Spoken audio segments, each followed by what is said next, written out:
Hello friend, कैसे हैं आप लोग। और आज के इस वीडियो में हम बात करेंगे ट्रेडमार्क रजिस्ट्रेशन प्रोसेस के बारे में कि ट्रेडमार्क रजिस्ट्रेशन जब अगर आप करवाना चाहते हैं तो उससे पहले आप एक बार ये वीडियो ज़रूर देख लें, जिससे आपको हर पॉइंट क्लियर हो जाए कि ट्रेडमार्क रजिस्ट्रेशन कराने में क्या क्या स्टेप होता है। खुद अगर आप फाइल करते हैं तो उसमें आपको क्या क्या बेनिफिट्स होते हैं, अगर आप अटॉर्नी के थ्रू करवाते हैं तो उसमें क्या बेनिफिट्स हो जाता है। थर्ड पॉइंट्स आ जाता है आपका कॉस्ट क्या लगता है अगर आप ट्रेडमार्क फाइल करवाते हैं, और स्टेजेस क्या क्या होते हैं ट्रेडमार्क फाइल के। इसके अलावा हम आपको ट्रेडमार्क फाइल करने का पूरा प्रोसेस भी आपको इस वीडियो में बताएंगे। वीडियो हल्का लंबा हो सकता है, तो आप प्रॉपर अगर आपको ट्रेडमार्क के रिगार्डिंग फुल नॉलेज चाहिए तो ये वीडियो में आपको सारा चीज़ क्लियर हो जाएगा ट्रेडमार्क के रिगार्डिंग्स। तो आप एक ही वीडियो में आप सारी चीज़ें, आपको एक भी क्वेश्चन की आई थिंक मेरे हिसाब से रिक्वायरमेंट नहीं पड़ेगा। अगर आपको कुछ रह भी जाता है तो आप कमेंट कर सकते हैं वीडियो के नीचे, जिससे आपकी सारी क्लियरिटी हम चाहेंगे कि कंप्लीट हो जाए। तो चलिए स्टार्ट करते हैं। तो देखिए, सबसे पहला आपका स्टेप आ जाता है जो है ट्रेडमार्क रजिस्ट्रेशन के लिए जो आपको चाहिए होता है, जो इम्पोर्टेंट पॉइंट्स है कि आपको खुद करना चाहिए या किसी अटॉर्नी के थ्रू करना चाहिए, क्योंकि एक बहुत ही इंपॉर्टेंट चीज़ें है। क्योंकि देखिए, आप लोगों को भी ये लगता है कि ये तो हम भी कर सकते हैं, और कुछ लोगों को लगता है कि ट्रेडमार्क अटॉर्नी के थ्रू करना चाहिए। तो देखिए, सबसे फर्स्ट चीज़ आता है कि जो ट्रेडमार्क अटॉर्नी के थ्रू करवाते हैं तो वो प्रोफेशनल एक्सपर्ट होते हैं। उनका काम ही इसी चीज़ का है, ट्रेडमार्क के रिगार्डिंग। वो एक नॉमिनल चार्ज लेंगे, बट आपका ट्रेडमार्क प्रॉपर फाइल करके देंगे, जिसमें formality check, fail, examination report, इन सब चीज़ों की आपको चांसेस कम हो जाते हैं कि ऑब्जेक्शन आ सकता है। सेकेंड आ जाता है, अगर आप खुद कर रहे हैं तो उसमें ये होता है कि जो कॉस्ट होता है वो आपका बच जाता है, बट वो कॉस्ट बचने की जगह और एक्स्ट्रा चला जाता है। एग्जाम्पल के लिए भी मैं आपको बता देता हूँ, जैसे कि आप अगर ट्रेडमार्क खुद फाइल कर रहे हैं तो उस केस में क्या होता है, आप फाइल तो कर सकते हैं ट्रेडमार्क, बट उसमें प्रॉब्लम क्या आता है कि आपको ट्रेडमार्क फाइल करने के लिए फुल नॉलेज होना चाहिए, प्लस उसके लिए आपको डिजिटल सिग्नेचर होना चाहिए। डिजिटल सिग्नेचर बनाने का ही कॉस्ट आपको कम से कम 2500 से 3000 का आपको पड़ जाएगा। तो ये फर्स्ट चीज़ होती है, जहाँ आप कॉस्ट बचाना चाह रहे हैं वहाँ पे ही आपको ज़्यादा लग जाएगा। सेकेंड आ जाता है, जब आप एक ट्रेडमार्क अटॉर्नी के थ्रू कराते हैं तो उसमें जो प्रॉपर डॉक्यूमेंट लगते हैं वो ट्रेडमार्क अटॉर्नी को प्रॉपर पता होता है कि किस में क्या डॉक्यूमेंट लगेंगे। आप अगर करते हैं तो उसमें मिस्टेक हो सकता है, कुछ डॉक्यूमेंट कहीं और आपने गलत लगा दिया या कुछ नहीं लगाया, तो उससे आपको फॉर्मेलिटी चेक फेल के चांसेस बढ़ जाते हैं। नेक्स्ट आ जाता है रिस्पॉन्स टू ऑब्जेक्शन। देखिए, आप अप्लाई कर लेंगे, लेकिन उसके बाद का आपको प्रोसेस नहीं पता होता है, तो उस केस में क्या होता है कि आप रिप्लाई टाइम पे नहीं करते हैं, तो उस केस में आपका ट्रेडमार्क एवॉइडेड हो जाता है। तो जब एवॉइडेड हो जाता है तो जो आपने गवर्नमेंट फीस दिया है वो भी आपका चला जाता है, प्लस आपने जो भी कॉस्ट लगाया डिजिटल सिग्नेचर बनाने में, ये सब में, वो भी आपका वेस्ट हो जाता है। तो इसीलिए कि आप अगर कोई ऑब्जेक्शन आता है तो अगर अटॉर्नी फाइल करते हो तो आपको टाइम पे बता देंगे, प्लस एक नॉमिनल कॉस्ट होता है। तो इन सब चीज़ों से सेकेंड आ जाता है टाइम सेविंग। आप देखिए, आप अगर एक ट्रेडमार्क फाइल करने के लिए सोच रहे हैं तो आपको पहले उसकी पूरी नॉलेज होनी चाहिए कि आप ट्रेडमार्क फाइल कैसे करेंगे, उसमें मिस्टेक आपको ध्यान रखना है। ट्रेडमार्क अटॉर्नी जो होते हैं उनको फुल नॉलेज होता है, उनका काम ही इसी चीज़ का है, तो मॉर्निंग से इवनिंग तक यही करते, तो आपका ट्रेडमार्क फाइल करके विद इन हाफ एन या 1 आवर में आपको दे सकते हैं। लेकिन आप अगर करने जाएंगे तो 2 से 3 दिन प्लस आपको पूरा पर सेटिंग करना पड़ता है।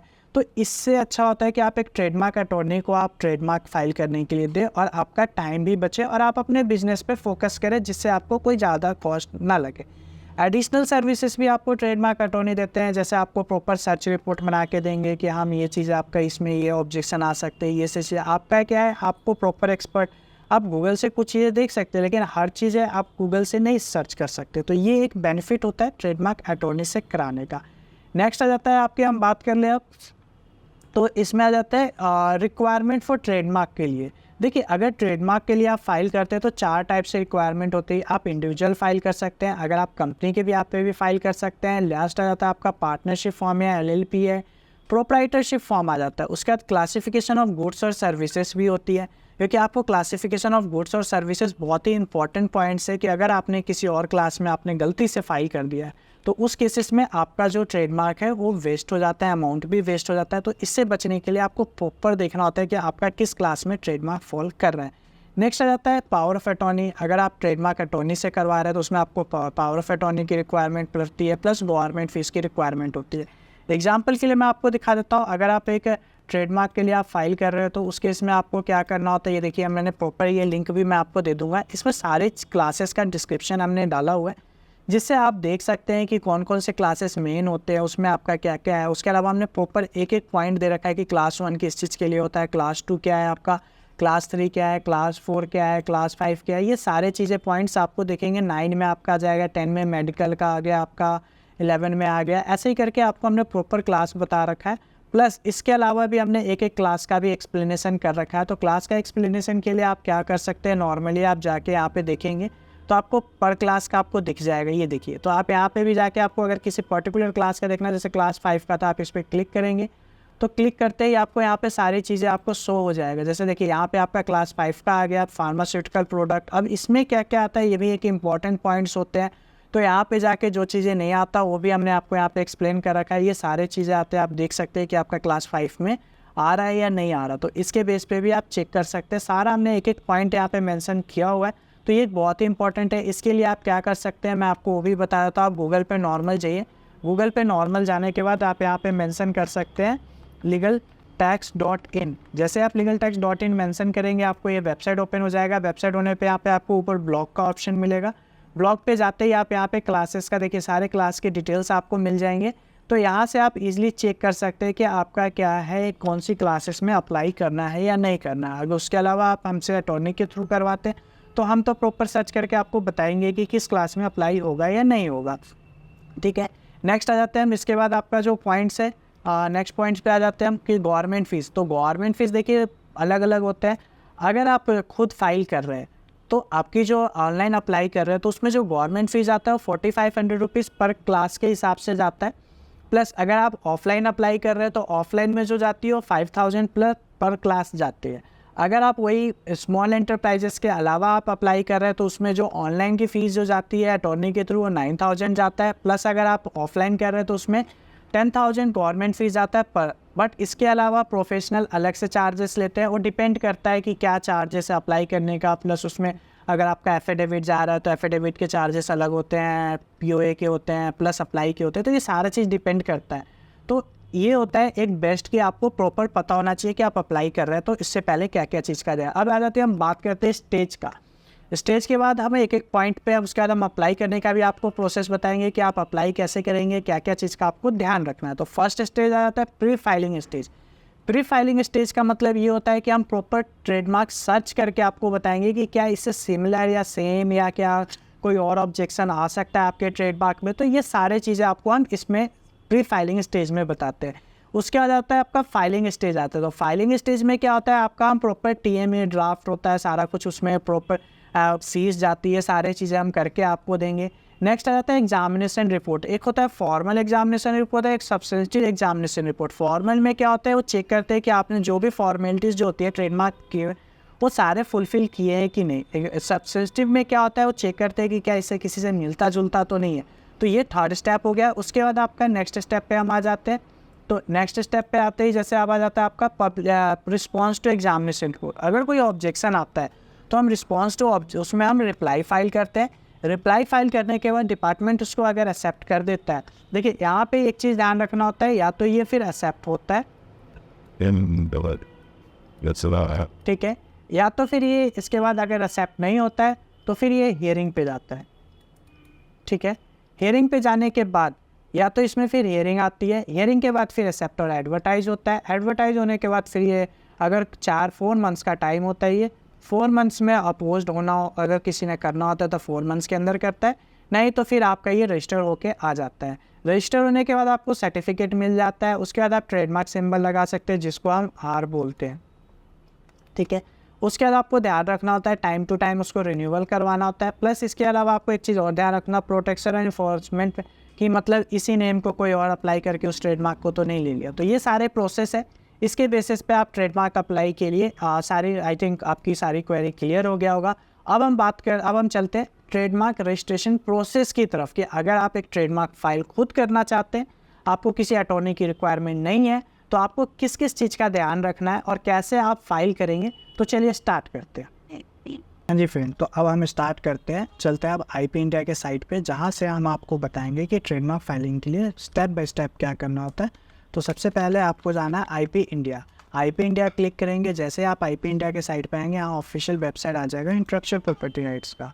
यहाँ पे आपको दिख जाएगा कॉम्प्रिहेंसिव ई फाइलिंग। आपको कॉम्प्रिहेंसिव ई फाइलिंग पे जाना है, ई फाइलिंग ट्रेडमार्क। ई फाइलिंग आप ट्रेडमार्क पे जाएंगे तो यार देखिए लॉगिन आईडी पासवर्ड आपसे पूछा जाएगा। आप फर्स्ट टाइम यूजर है तो आप यहाँ पे लिखेंगे न्यू यूजर साइन अप। जैसे आप न्यू यूजर साइन अप पे जाएंगे तो यहाँ पे step 2 register for E filing digital signature. तो आप ई फाइलिंग डिजिटल सिग्नेचर के लिए आप यहाँ पे पढ़ लेंगे। इसके बाद आपको ये डिजिटल सिग्नेचर मैनुअल भी है और साइन इन कंपोनेंट दोनों दिया हुआ है। अगर इसके में भी आपको प्रॉब्लम आता है तो ये हेल्प डेस्क नंबर दिया हुआ डिपार्टमेंट का, आप यहाँ पे भी कांटेक्ट कर सकते हैं और यहाँ से भी आप अपनी जो भी प्रॉब्लम है वो सॉर्ट आउट करवा सकते हैं। तो ये चीज़ें हो गई आपकी। उसके बाद आपको क्या करना है, यहाँ पे प्रोसेस फॉर रजिस्ट्रेशन पे जाएंगे। यहाँ पे टाइप ऑफ एप्लीकेंट आप अपना करेंगे, अगर प्रोप्राइटरशिप है तो प्रोप्राइटरशिप डालेंगे। आप अपना एंटर कोड करेंगे, सर्च में है तो सर्च कीजिए, अगर सबमिट कर दीजिए, अगर बैक कर दीजिए, नहीं है तो प्रोसीड कीजिए। सपोज जैसे SUBHAS आपने मेंशन कर दिया, उसके बाद आपको प्रोसीड करना है। प्रोसीड करने के बाद आप सर्च में जाइए, यहाँ पे अगर कुछ आ रहा है तो देख लीजिए, जैसे मैं आपको बता देता हूँ, सबमिट कर दीजिए। ठीक है, न्यू फॉर्म पे आप जाएंगे, क्लिक करेंगे। अगर इसमें नहीं आ रहा है आपका तो आप यहाँ से न्यू फॉर्म क्लिक करेंगे। यहाँ पे आप अपना अगर अदर में है तो अदर पे आप क्लिक करेंगे। अगर अदर के बाद अगर उसमें नहीं है तो आप सिंगल फॉर्म पे क्लिक करके कर सकते हैं। सिंगल फॉर्म के अलावा आप प्रोप्राइटरशिप पार्टनरशिप है तो पार्टनरशिप पे आप करेंगे। जॉइंट फॉर्म है, हिंदू अनडिवाइडेड, बॉडी इनकॉर्पोरेट, जिसमें भी होंगे उसमें आपको सेलेक्ट करना है। उसके बाद आपको यहाँ पे नेम डालना है, एड्रेस डालना है, सर पे सब कुछ। जैसे सिंगल फॉर्म है, सिंगल फॉर्म पे डालेंगे, नेम डालेंगे, मैंने सब कुछ डाल दिया, आपको दिख ही गया होगा ऑलरेडी। एड सर्विसेज एड्रेस पे भी आप सेम आ जाएगा। उसके बाद आपको ये सबमिट कर देना है। सबमिट करने के बाद जैसे आपका प्रोप्राइटर कोड जनरेट हो जाएगा, प्रोप्राइटर कोड जनरेट होने के बाद आप नॉर्मली यहाँ जाके आप प्रोसीड करेंगे। प्रोसीड करने के बाद आपको यहाँ डिजिटल सिग्नेचर के थ्रू करना है, फिर नेम एबिलिटी करके डिजिटल सिग्नेचर लगा के, और ये आपका लॉगिन आईडी प्रॉपर हो जाएगा। ठीक है, लॉगिन आईडी होने के बाद आपको यहाँ पे अपना लॉगिन आईडी मेंशन करना है। लॉगिन करने के बाद मैं आपको प्रोसेस बता देता हूँ जिससे आपको ईजी होगा। जैसे आप मैंने लॉगिन कर लिया, लॉगिन करने के बाद आप देखेंगे तो यहाँ पे मेरा लॉगिन हो गया। लॉगिन होने के बाद आपको क्या करना है, फर्स्ट आपको न्यू फॉर्म फाइलिंग पे जाना है। न्यू फॉर्म फाइलिंग पे TMA मिलेगा आपको, तो TMA पे जाके अगर आप इंडिविजुअल है तो इंडिविजुअल पे क्लिक करेंगे। आपको क्लास के लिए मैंने ऑलरेडी अभी बताया था, आप यहाँ से जाके देख सकते हैं। क्लास जो भी है आप उसके मेंशन कर सकते हैं। 35 में आ जाता है आपका, 35 में मेंशन करेंगे, ऐड न्यू प्रोप्राइटर आएगा। ऐड न्यू प्रोप्राइटर में आपको क्लिक करना है। न्यू प्रोप्राइटर में क्लिक करने के बाद आपको उनकी सारी डिटेल लिखनी है, तो आपको अपनी सारी डिटेल्स यहाँ पे मेंशन करना है। सारी डिटेल्स मेंशन कर सबमिट कर देना है। सबमिट करने के बाद अगर आपको अटॉर्नी से थ्रू करा रहे हैं या आप अपना, तो इसमें अटॉर्नी का रिक्वायरमेंट नहीं होता। अगर आपका वर्ड मार्क है तो वर्ड मार्क के लिए आप मेंशन कर सकते हैं। जैसे मेरे क्लाइंट का मैं आपको दिखा देता हूँ, तो जैसे सपोज इनको एरिरा होम्स करवाना है तो एरिरा होम्स के रिगार्डिंग आप यहाँ पे मेंशन कर सकते हैं, ये आपका ट्रेडमार्क हो गया। उसका डिस्क्रिप्शन आ जाता है, तो क्लास 35 में जो भी आपका वर्क है वो आपको चेक करके वो आपको मेंशन करना है। उसके बाद मेंशन करने के बाद यहाँ पे आप सबमिटेड कर दीजिए, अपडेट कर दीजिए। अपडेट करने के बाद परपोज टू बी यूज्ड है तो आपको परपोज टू बी यूज़ करना है। उसके बाद आपको सेव टू बी रिज्यूम करना है। सेव एंड रिज्यूम करने के बाद आप जैसे ही करेंगे उसके बाद आपको प्रीव्यू मिल जाएगा। आप प्रीव्यू रीड कर सकते हैं कि क्या क्या वर्क है। प्रीव्यू रीड करने के बाद आपको यहाँ से सारे फॉर्म फिल कर देने हैं। फॉर्म फिल करने के बाद आपको एक एक चीज़ ध्यान रखना है, क्योंकि इसमें गलती होने पे आपको एक्स्ट्रा गवर्नमेंट को फीस पे करना पड़ता है। जैसे ही हो जाएगा उसके बाद सेव एंड रिज्यूम कर दीजिए। उसके बाद आप डिजिटल सिग्नेचर के लिए जाएंगे। उसके बाद आप उससे पहले आपको POA लगाना कंपलसरी होता है, तो POA आपको हम लगाते हैं। POA में एग्जांपल के लिए मैंने आपको ये दिखा देता हूँ। ये सपोज़ मैंने लगा दिया है, क्योंकि अटॉर्नी में POA कंपलसरी होता है। कभी भी विदाउट अटॉर्नी POA अटॉर्नी कभी भी ट्रेडमार्क फाइल नहीं कर पाएगा। तो जैसे हमने कर दिया, अब डिजिटल सिग्नेचर सर्टिफिकेट पर जाएंगे, यहाँ पे साइन कर देंगे। यहाँ पे क्लिक टू डिजिटल जी साइन आ जाएगा आपको। यहाँ पे उसमें आपको रजिस्टर करने के बाद सेलेक्ट टू साइन, और साइन करने के बाद आपका यहाँ से ये कंप्लीट हो जाएगा। जैसे ये कंप्लीट हो गया उसके बाद आपको क्या करना है, यहाँ पे आपको पेमेंट पे जाना है। पेमेंट पे जाने के बाद आपको यहाँ पे पेमेंट का ऑप्शन आएगा, मेक पेमेंट। मेक पेमेंट पे आप जैसे यहाँ पे आप चाहते हैं तो यहाँ पे सेलेक्ट करके और मेक पेमेंट पे आप जाके और यहाँ से आप पेमेंट कर देंगे। पेमेंट पे जाने के बाद आपके पास ऑप्शन होता है UPI के थ्रू कर सकते हैं आप, क्रेडिट कार्ड, डेबिट कार्ड के थ्रू आप कर सकते हैं। जैसे ही आपका पेमेंट हो जाएगा, आपका ट्रेडमार्क फिर आपको हाफ एन आवर या 1 आवर के बाद आपको साइट पे शो करने लगेगा। जैसे एग्जांपल के लिए मैं आपको दिखा देता हूँ, जैसे ये ट्रेडमार्क है, मैं आपको दिखा देता हूँ कि आपको कैसे शो करेगा। तो चेक करने के लिए क्या करना होता है, आपको गूगल पे जाके आप लिखेंगे पब्लिक सर्च में जाके आप यहाँ पे इंडियन पब्लिक सर्च, यहाँ पे आप अपना ट्रेडमार्क का नाम लिख दीजिए। उसके बाद आपका जो क्लास है वो भी आप मेंशन कर दीजिए। क्लास मेंशन करने के बाद से आपको डिस्क्रिप्शन में जो आपको कैप्स कोड आएंगे और मेंशन करना है। देखिए यहाँ पे ये हमने कल किया था, इस हिसाब से मैंने आपको दिखा दिया है। जो भी था ये आपको गवर्नमेंट के साइट पे शो हो जाएगा। इसके बाद आपको अगर हमेशा अपडेट रहना है तो आप ये एप्लीकेशन नंबर को कॉपी कीजिए, ई रजिस्टर के साइट पे जाएंगे, आप यहाँ पे अपना एप्लीकेशन नंबर डाल देंगे। एप्लीकेशन नंबर आपके पास ऑलरेडी होगा जब आपने किया होगा। तो उसके बाद आपको यहाँ पे जाने के बाद आप यहाँ पे व्यू पे जाएंगे। व्यू पे क्लिक करने के देखिए ये सारे डिटेल्स आपको मिल जाएगा, ठीक है। तो यहाँ से आप चेक कर सकते हैं कि कोई ऑब्जेक्शन आएगा तो यहाँ पे आपको ऑब्जेक्टेड लिखा हुआ जाएगा। अगर फॉर्मेलिटी चेक फेल होंगे तो फॉर्मेलिटी चेक फेल लिखा हुआ जाएगा। अगर रेडी फॉर शो पर शेयरिंग होंगे तो वो भी शेयर कर देंगे, शो कर देगा। तो ये सारी चीज़ें आप यहाँ से जाके चेक कर सकते हैं। तो होप आपको ये वीडियो अच्छी लगी हो और कुछ आपको अगर इससे इन्फॉर्मेटिव चीज़ें मिली हो तो लाइक ज़रूर कीजिएगा और चैनल को सब्सक्राइब कर लीजिए, जिससे आपको हम नेक्स्ट वीडियो जल्दी लेके आएँ, जिससे आपको और भी चीज़ों के बारे में इसके रिगार्डिंग पता चले। Thank you.